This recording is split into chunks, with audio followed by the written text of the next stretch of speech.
because it's not just this, can you turn 8,000 feet of ground upside down and improve a migratory pathway from a fracture to the aquifer? That's a part of this, of course. And I do believe that that's happening. But besides that, there are very, very clear ways that all this drilling waste is getting into drinking water, and it's amazing that the industry continues to maintain the position that it's never been proven, when in fact you can show that instance of shutting down all of Pittsburgh's water, and many, many others. And of course, that is very, very compelling, right? So that case is extremely compelling, and it really does lay out the case for why ShaleTest is so important, because we want to prove up, what the hypothesis is. We want to prove, are you going to, what is it, JR, are you going to believe me or your lying eyes, So, yes, we want to proof all of that up. I mean, obviously, the contamination is happening. And so, part of what we want to do is become a trusted source of information. We want to provide a baseline with which to compare other baseline estimates to. We have to really go out and ground truth everything that we're seeing out there, so that something can be done about it, because obviously that is not tolerable.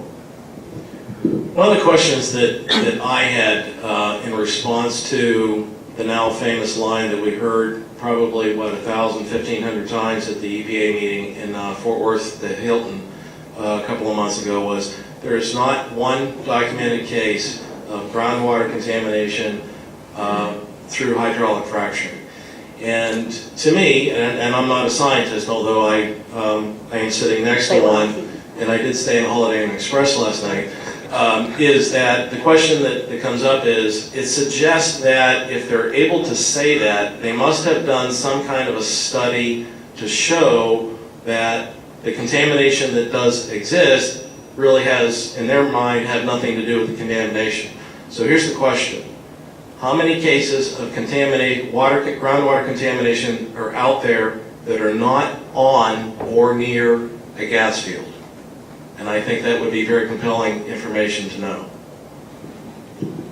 Can I add something to that too? Sure. Yeah, go ahead. I noticed that I'm in Pennsylvania, Susquehanna County, where Marcellus Shale is.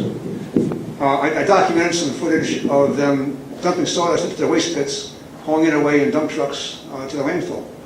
And I filmed it, and I called DEP and EPA, and apparently it's a loophole. They could do that.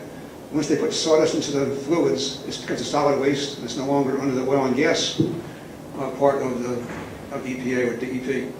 And they're getting away with that. And now they're putting it on trains and hauling it to, I don't know where it's going, but they set up a railroad switch not far from me, and they're bringing truckload after truckload into the railroad cars, and it's getting shipped out. And these are not watertight. I don't know what's happening. They could do anything they want, it seems. Thank you. Yes, sir. A question and comment to make. Is there a possibility of the ShaleTest partnering with TRWD, since they already test a lot of the surface waters and tributaries in the area, and using some of their already tested results? I used to work with lab that did the testing for them, that did the analysis. But anyway, is there a possibility of partnering with TRWD to use some of their sites that may be beneficial or close to some welling or drilling sites that might be in the area? And the second part is in relation to something that Josh said. The EPA, back in the coal bed methane, they did an extensive study back some time ago and proved that the well bore was a very easy and likely pathway for contamination to the aquifers, not only just the lower aquifers where the drilling is closest to, but as well as down from the surface into the upper aquifer. So is there a possibility? Yes, I believe that would be. We want to work with as many groups as we can, and I think that one of the key points that we need in this is we need data. That's one of the things that I found traveling around the country is there just simply is not enough data out there, and so getting our hands on data, it would be wonderful. And so, would you guys like to? Including the partnership with the TCEQ and EPA. Because our goal is to help as many people as we possibly can. Maybe that's an overly ambitious goal, but we're certainly going to give it our all. Does anybody else want to respond to that question? Don? Can you tell us more about where the funding is going to come from down the road for ShaleTest? Well, we have our first fundraiser tonight, and so we'll be having a couple of fundraisers this week. We have managed to raise some funds through private donations. We intend on pursuing grants in the future, and so as we move on into this, hopefully that will continue to grow so that we can become an organization and that we can do what Tim just said and just help an enormous amount of people. One thing about ShaleTest, and we did an air study, a comprehensive air study at DISH, and we took 7 canisters and we did some other stuff on top of that, but we paid almost $10,000 to do that. Where ShaleTest could probably do that for less than $2,000. And so just by virtue of us being trained technicians to take those samples is going to save us a tremendous amount of money in doing that. So we can do a whole lot with less. And we have some very, very qualified people advising us on this. And since we have announced, we've got even more qualified people who are calling us, asking us how they can help. Professors in environmental engineering and people like that have been contacting us wanting to help us. And so I think as we move forward and people see our foundation and see what we're about, I think that we're going to be able to help a lot of people. This is a very exciting thing for me. So, does anybody else have anything? Come on. When you get all these requests for testing, how are you going to decide which one poses the most risk or is most needed of your services? They will apply through our website at shaletest.org, and there's a link on there to get to us, and we will, they'll discuss their story, and we'll go from there. We will have, obviously, the board of directors to make that determination. We want to, primarily focus on low-income folks, but as Tim suggested, we don't want to just limit ourselves to that because there's a lot of people out there who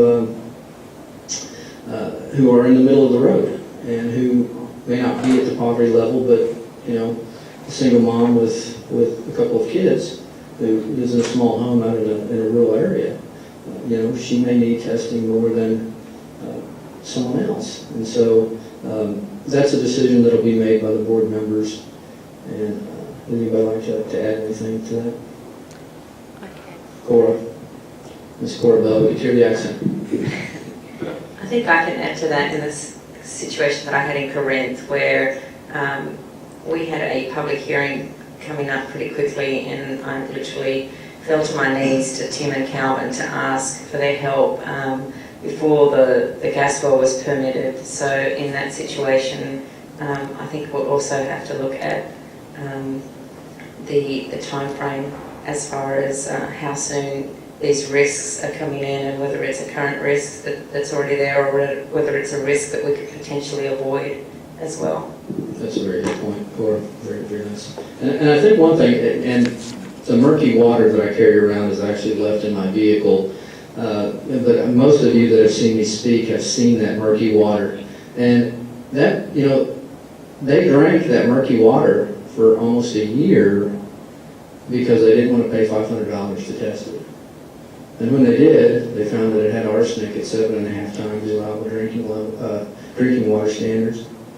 And it had lead at 22 times the drinking water standards. And so... And the Texas Railroad Commission deemed that water perfectly safe to drink.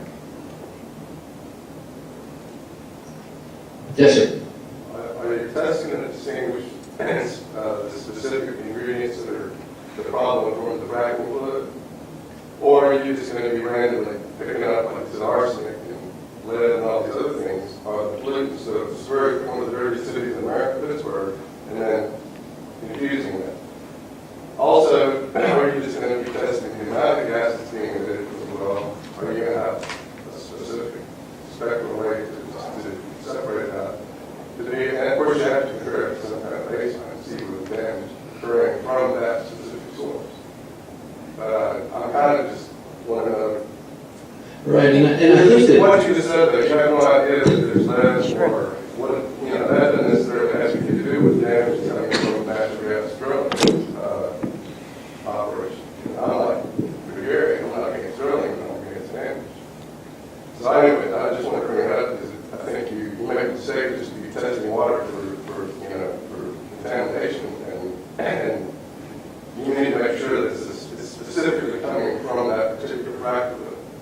You know anything whether or not there's any movement or investigation of replacing some of the frac fluid with nitrogen gas, which is proven in some of these shale formations to be able to replace the frac fluid, and it's an air gas and it's not harmful. It can be produced, filtered straight out of the air, 80% of it on site. Well, I know that there's a movement going on right now to try and get a tracer, if you will, of fracturing fluid, and to allow people to test for those, for 4 or 5 different chemicals that are known to be in that. And Josh may be able to expand a little bit on that, because one of the things that is a big problem here is you have 900 chemicals, and I mean, it would cost you more than what anybody's property is worth to test that. And so that's their responsibility to do it. TCEQ does have a responsibility, but I mean, that's one of the things that does not have, aren't they? Testing. Well, I mean, for instance, what the contaminants are that are in the pipe fluid and whether or not they're showing up in the formation log. Actually, TCEQ does not have authority over groundwater. That is under the purview of the Railroad Commission. And so TCEQ won't even come test your water if it's something that's caused by drilling. So surface water, it's my understanding that they have some purview over that, but groundwater that TCEQ does not have purview, they will not show up and test your groundwater. So much of what you're going to be doing is really setting baseline. I'd like to say, so some of what we're going to be doing is setting the baseline, for sure. That is one goal. At least even though it's late today, in some cases. No, you set the baseline in places where there isn't testing happening already. And then you can also set the baseline in places where testing is ongoing. And then you can also compare that to future damage. Or you can compare that to where drilling is likely to go. And if you see the same kind of conditions evolving, well then you know what that is because you see the pattern and you have the data. Also, when it comes to testing for water, all that you can do is go and test for all the chemicals present. If you have a good baseline for what is a normal range of a certain chemical, well then you have some idea about what is happening in that environment and that something has definitely gone awry, and then you can look at all the different industrial processes that may be happening. I mean, in rural Wise County, there might not be much industry except for one. So then it might be easy to pinpoint. In a place like Pittsburgh, it may be a tad bit more difficult. But there are conclusions that can be drawn no matter what stage that you're at. You're going to be using equipment that can't distinguish specific contaminants. Yes, a gas chromatograph can find out specific chemicals as well as a mass spec. So yes, you can SPCate. And once you SPCate, you can compare it to what is known about what is in frac fluid. And there are various different techniques. There are various movements, green chemistry movements,